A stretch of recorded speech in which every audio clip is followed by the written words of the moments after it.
Many years ago, a Jewish woman was taken captive and held hostage for the rest of her life. She was held against her will in a palace by a king named Achashverosh. Her name was Esther. We forget at the end of the Purim story in the Megillah, while the Jews are celebrating the fact that they were saved, they weren't killed, they survived the edict of extermination against them.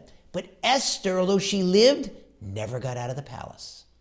And Mordecai, from the first moment she was taken away from him, she wasn't just his relative, she was his wife, taken to the harem to compete against her will in a beauty contest, and then chosen from that pageant to marry that monster Achashverosh. Mordecai tells us that he never once doubted the fact that this came from God. As horrifying as it was, as painful as it was, he uses a certain phraseology about how he walked past the harem every day to check on Esther. It's the same phraseology that the Torah uses to describe Miriam stationing herself next to the Nile to see what would happen to Moshe. She had the prophecy. She knew he was going to be the Savior. She knew he was going to be saved, and he was saved. Mordecai had the same level of intense belief. God, I don't understand this. It makes no sense, but I know somehow, some way, it's you. You're running the show. And now, years and years later, when Jews are again taken hostage and still held hostage against their will in tunnels, and we have to pray and hope and fight and lobby, do everything in our power to get them out. But what we can't do, not for a second, is doubt God. We can't let that thought creep into our heads at all. Is there a God? Did he disappear on October 7th?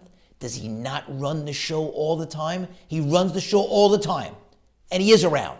And if we doubt that, then Amalek, our arch enemy, wins. Their job is not just to kill Jews. Their job is to sow doubt, to make us ask that question.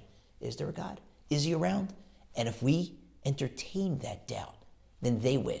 Haman, Amalek's direct biological descendant, he wins. And then Hamas, if not a biological descendant of Amalek, certainly an ideological successor, then they win. So we have to say to God, it doesn't make any sense to us, but we know, usually you pay with cash. Things make sense, and it's amazing, and we feel your warm, loving embrace. But sometimes they don't make sense. Sometimes we know you give us a credit card, and you say, you're going to take my credit? I'm going to do something that seems insane, nasty, brutal, nonsensical. It's going to make your head blow up. Will you still believe in me then? And we have to show God, yes, we will still believe in you no matter what. Not just that you exist, but that you microscopically manage every single thing that happens in the world. And we don't question it. We don't haul you down from heaven into the courtroom of man. You haul us up from down here into the courtroom of heaven. And we'd rather be down here with questions than up there with answers. Someday we'll get up there and we'll get those answers. We have to believe in God, trust in God, rely on God, never question him. If we do, then our enemies win.